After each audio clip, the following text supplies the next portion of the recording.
Greetings to you all, and welcome to yet another coaching series brought to you by Master Coach Duri, the President and Founder of International Coaching and Mentoring Foundation. Today, I talk about a very pertinent issue, an issue that makes us healthier, that makes us happier, that makes us better interactors with others. I want to talk about emotional intelligence. Emotional intelligence is our ability to control, manage our emotions as we relate to other people. I would want to say that it is divided into 4 categories. We need to be able to understand what emotional intelligence is. We need to be able to identify our emotions. We need to be able to manage the emotions and maintain good emotions. So those are the 4 areas that we want to dwell on. Now, before I go into the nuts and bolts of emotional intelligence, allow me to say that it is a very important aspect, because what it does is it makes us more friendlier to other people. It makes us more empathetic. It gives us ability to be resilient in the face of triggers of negative emotions. So you are going to find that in the whole, it creates an individual who is able to manage what they are going through, an individual who is able to pursue their goals and become successful.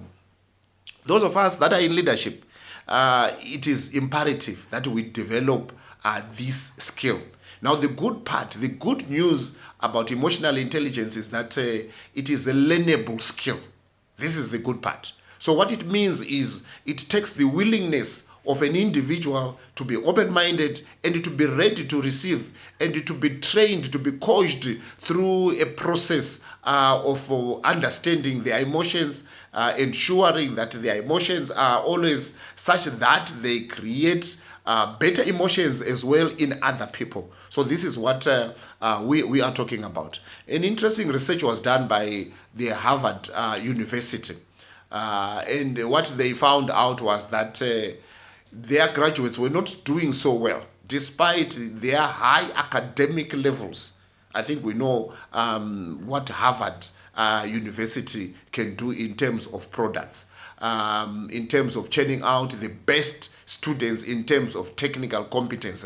Now, when they went into this particular research, they discovered that their graduates were still very competent technically. They were still very, very good. And naturally, because they enrolled candidates whose IQ is very high, the graduates were still very, very good in terms of technical competence. Now, on the ground now, when the graduates left university and joined the corporate sector, it was found out that they were lacking something. And the research points clearly to this component that we call emotional intelligence. So the research is clear in that in as much as you can be good technically, if your emotional intelligence is highly compromised, you are going to find that your productivity, your effectiveness is also compromised. Therefore, it becomes a very important subject that all of us need to take seriously. Particularly in the African context, people, don't pursue such things. They think that these such soft skills are not important. I want to say that if you are going to climb the echelons of leadership, you need to be emotionally astute. You need to be having a very high index in terms of your emotional quotient, which we want to share today.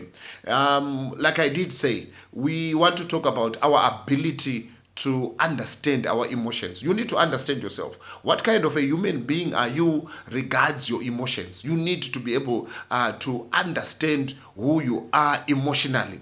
The second thing is to be able to acknowledge, yes, because of different stimuli in our environment, we also get to be triggered differently, and we get into different emotional states depending on time and space. So I want to say that the second part connects to acknowledging emotional states. Do you understand the emotional state that you are in now?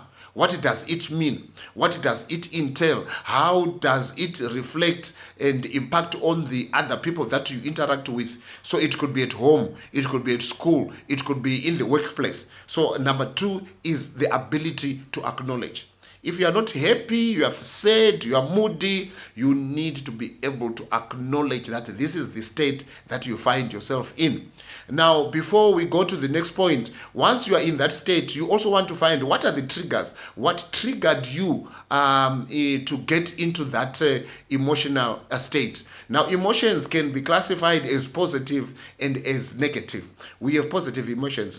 Happiness is an emotion. If you are enthusiastic, it is an emotion. If you are highly motivated, it is an emotion as well. And then we do have the negative emotions that we normally refer to, where we are sad, we are depressed, we have got bitterness, we are anger, we are angry. We also have resentment and all these other negative emotional states. And I want to say that those naturally, they steal positive energy from us. And when we are in the negative emotional states, we tend to infuse the same emotional states to the people that are around us. So the environment at the end of the day becomes toxic because we are infusing this negative vibe to everyone that we come across. So the next thing to do is to be able to manage. Once you acknowledge your state, suppose you are angry, you should be able to acknowledge that I'm angry. Your body reacts to our emotions. You could, if some of us, when you are very angry, you can be sweating in your palms. You can also be sweating under your armpits. Your voice changes. Your heartbeat changes. You have hot flashes within your body. So we need to be able to acknowledge so that we can get into the next step of managing. We cannot manage what we can't acknowledge. So acknowledging is very important. Now managing now requires us to be able to develop certain tactics. Now when you are angry and you find that the environment that you are in is actually creating this anger, is generating this anger, you need maybe to move away. You need to divert your attention, change your subject, change your associations during that time, change the environment. So you need these coping strategies for you to be able to cope or manage the emotions. I'll talk about the 5 conflict resolution strategies that we need to employ at this management level. So the first one is called accommodate. There are things that we find difficult to continuously be contradicting on, and eventually you want to give in and say, I will accommodate. Now accommodation, what it does, it allows us to accept wholly the situation as it is. Secondly, we need to use the strategy of avoidance. Now, when we talk about avoidance, we say that if you can withdraw from that particular environment and engage later. Now, the purpose of avoidance, which we normally refer to as temporal avoidance, is to ensure that emotions subside. Emotions settle and you are better able maybe to engage later after maybe the 2 parties or within the group emotions have settled down. And then thirdly, you can also use a confrontation method. Now, there is a misconception about this confrontation method. The confrontation says that all you do is to bring the issue to the table so that it can be discussed and maybe an understanding can actually be reached. Yes, we always look forward to an amicable understanding between the parties so that at the end of the day, the process results in better output, is more efficient, and we get better results in that process. The next one is to collaborate. This strategy encourages us to look at all the areas that we tend to agree on, and then we put more energies, more effort, more time on these areas. And what do? We collaborate, we work together on those particular agreed areas. And as a result, we subdue the areas of conflict, the areas of differences. And the other C is compromise. We need to compromise. Yes, there are times when we need to move a bit from our initial position so that we can agree on a lesser settled positions in order for us to ensure and to guarantee an amicable working environment that will foster the objectives of the particular group. And lastly, we need to be able to negotiate. Being able to negotiate is the capacity to come to a negotiating table.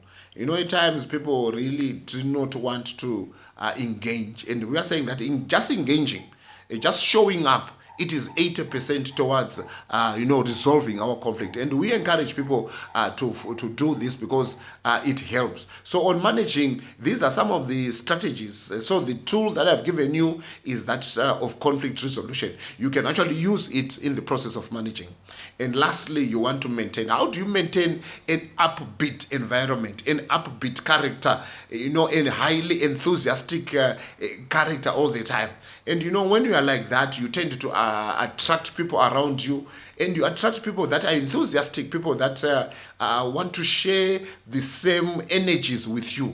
And we are saying that we also need to be agents of change, in the sense that we need to infuse positive energy in people wherever we get to. It could be in a church meeting, it could be at work, it could be in a social gathering. Whenever we get there, we should be known that we exude positive energy all the time, and it tends to create an environment of high productivity and better understanding. So I want to say that emotional intelligence is very, very important, and there is the good part. It is a learnable skill. It is a learnable, highly learnable skill. So let's make our mind. Let's decide. International Coaching and Mentoring Foundation runs a very comprehensive emotional intelligence certification program.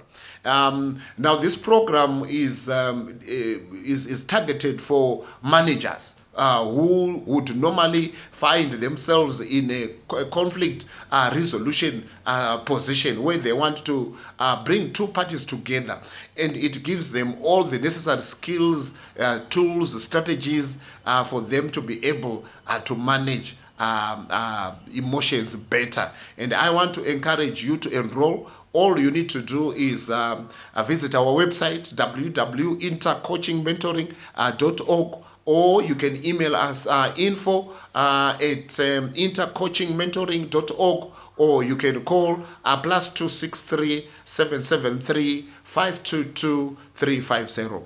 I thank you.